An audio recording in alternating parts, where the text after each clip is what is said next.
Hey sports fans, Coach Nick here, and welcome to B-Ball Breakdown. You into fantasy sports? Because at draftstreet.net they're having a really cool weekly fantasy draft. It's free to join and you can win some money. Last year we had a lot of people sign up and really had a good time with it, so check it out. Now let's talk about the Lakers-Clippers because it was a very surprising result. The bench for the Lakers really did a number on the Clippers and scored a ton of points, and the Clippers had really no answer. I had said for all summer long that the Clippers might struggle early because of a new coach, 2 new starters, and a whole new system. And it looked that way to begin with in this game 1. And they're going to have some things to deal with as far as people coming off the bench in the front court. Ryan Hollins only played 4 minutes, and they had Antoine Jamison play a DNP CD, looking pretty lonely down there at the end of the bench. So perhaps Jason Collins could come in there and take some minutes and get some rebounds for them, because as it is now, they rely almost solely on Blake Griffin and DeAndre Jordan to get every rebound, and it's a problem. Well, let's look at what some issues we saw last night from both teams first, and let's start with Blake Griffin and his post-ups. The first problem is that Blake waits too long to do a move. Next, this is an up and under, and normally the up would be to the middle and the under towards the baseline. Blake has this backwards, and watch how his left foot plants as if to fake a fadeaway. That doesn't move Powell laterally, so when he crosses over, there is no room to take this shot.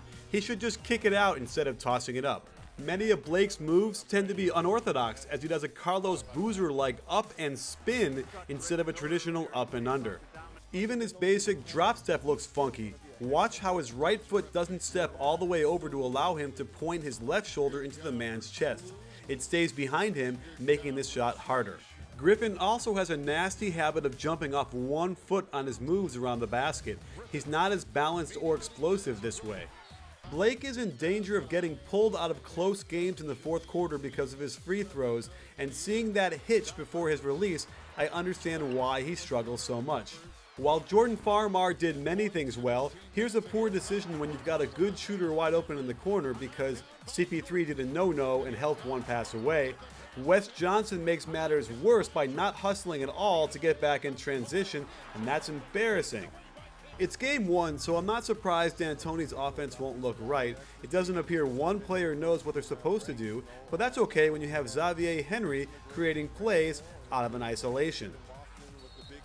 Both these teams are trying to run ice defense against the pick and roll, but it's not going well. Hollins should sink down closer to the block, while Crawford forces sideline and fights around the screen. Because Hollins came out so high on the hedge, it forces a switch, and now Matt Barnes is guarding Jordan Hill. This becomes important when Hill grabs the offensive rebound, and watch this gorgeous Euro step around Hollins for the and one. This is absolutely great footwork. While Dudley has a reputation as a good defender, Henry ignored that and isolated on him a few times, and Dudley had no answer for this one. So you've heard me talk a lot about no middle defense and ice, which is basically no middle, the same thing. And there's no question in my mind the best defenses practice this and get the best results over time. If you do run into a coach that advocates to funnel the ball to the middle, then just shake your head and walk away. Here, Farmar forgets the Lakers are in ice, which is apparent because Kaman was moving to his correct position. Now that middle penetration takes place, Kaman has to step out to contest the shot, and Powell must still remember what happened to him a few years ago, since he doesn't even try to help. Butler now in the wing, balls for the screen, 2-man game, Blake Griffin explodes on Gasol!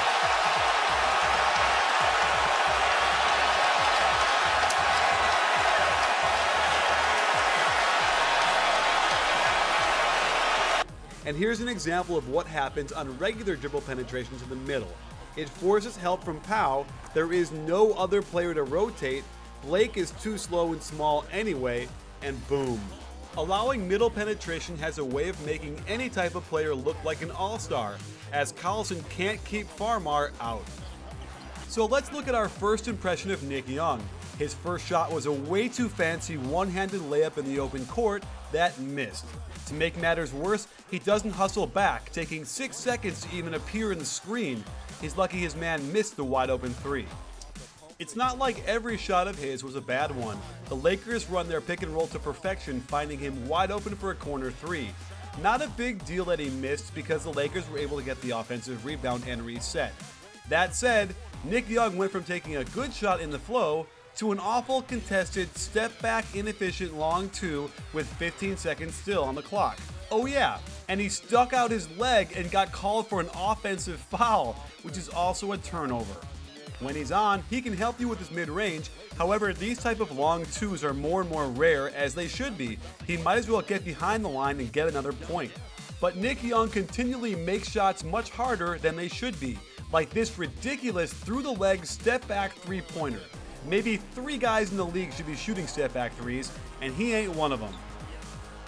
And it's these shots that might cause Kobe to murder him in his sleep.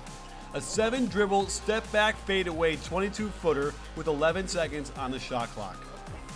And then in the open court, he offers up a weak lefty floater layup. Granted, Blake grabs the rim and it should have been goaltending, but he didn't touch the ball, and Nick Young should have made this. D'Antoni's offense had its moments when the ball was moving well, but watch how Nick Young turns a simple pull-up into a leaning, fall-away, floating brick.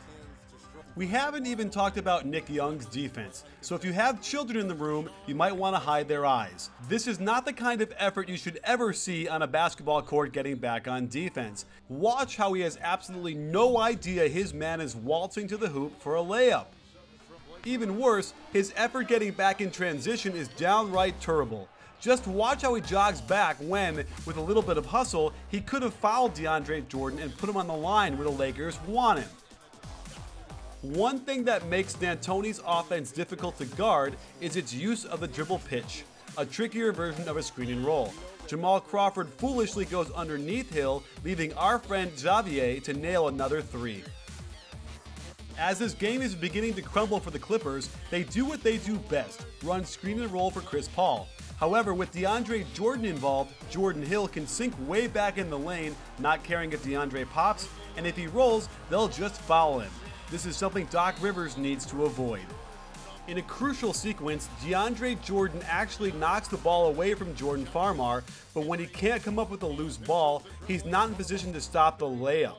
To make matters worse, CP3 comes quickly and makes the right decision to get Blake the ball down low against Wesley Johnson, but Blake simply drops the ball out of bounds. While Doc doesn't want CP3 to force that pass, I had no problem with it. Here's where the Lakers enjoyed some luck. While I understand why Blake Griffin would move an extra step off Wesley Johnson, who isn't normally a threat at the three-point line, look how Blake is not only standing straight up and down, his feet are together, certainly not a good position to move quickly and close out. The Clippers run a good set with a curl by Redick that serves to get Blake open in the post against Johnson.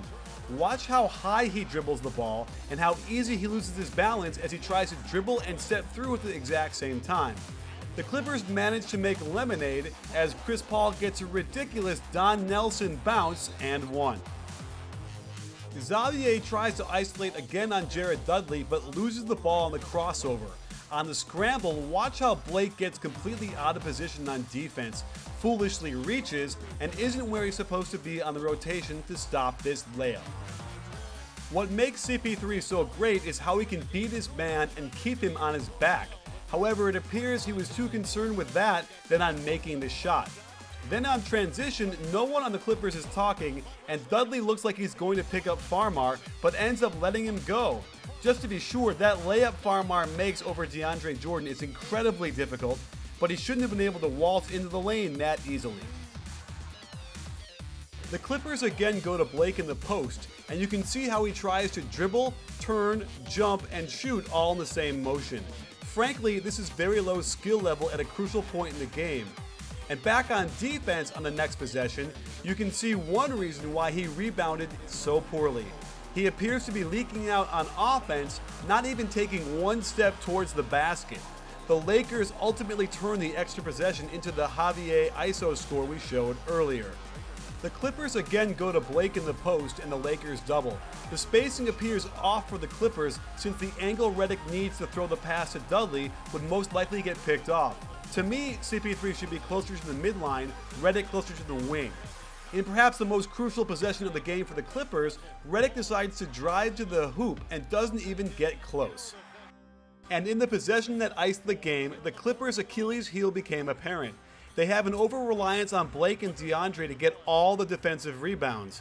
Here, Blake misplays ice. He's not supposed to come out that high. As a result, he might have given up more of a look to Wesley Johnson on this three, but he certainly would have been closer to the basket to attempt to get this rebound.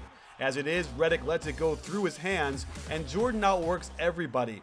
It seems fitting that they would let Jordan Hill get a shot out of the post, and while DeAndre had 3 blocks already, Hill shows nice footwork and touch on his jump hook to end this game.